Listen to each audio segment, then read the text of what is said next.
Donc, on a vu que pour arriver à résoudre des tâches qui ne sont pas linéairement séparables, on va avoir besoin de plusieurs neurones. En général, ce qu'on va faire, c'est qu'on va arranger les neurones par couche.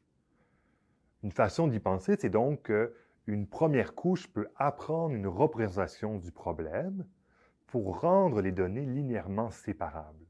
Une seconde couche, par exemple avec un seul neurone, pourra ensuite classifier cette nouvelle représentation-là, pour donc obtenir une sortie finale.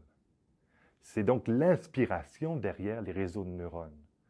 Plusieurs neurones sont connectés en couches, donc les entrées passent par une première couche de neurones, chacun de ces neurones-là procède à un calcul, les sorties de ces couches-là passent à la prochaine couche. Nous allons maintenant discuter de la structure d'un réseau de neurones. La structure d'un réseau de neurones est en général divisée en couches. Il y a 3 types de couches. Premièrement, la couche qui représente les données. On appelle ça la couche d'entrée. Ensuite, on va passer les données à ce qu'on appelle une couche cachée. C'est cette couche-là qui va donc calculer une nouvelle représentation de nos données. La couche est dite cachée parce qu'on n'observe pas les valeurs de ces sorties. Plutôt, ces sorties vont passer à une dernière couche qu'on appelle la couche de sortie. C'est cette couche-là qui va donc classifier nos données. Donc, on a 3 couches. Les couches d'entrée, la couche cachée et la couche de sortie. Dans cet exemple, il y a une seule couche cachée.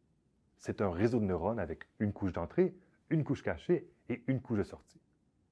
On pourrait évidemment avoir plusieurs couches cachées, chacune donc calculant une représentation à partir de la représentation de la couche cachée précédente. À ce moment-là, on dirait qu'on a un réseau qui est profond. Chaque couche est paramétrisée ou est associée à ce qu'on appelle un hyperparamètre, qui est le nombre de neurones de chaque couche. On parle donc de la largeur d'une couche. Une couche ayant donc plus de neurones est plus large qu'une couche ayant moins de neurones.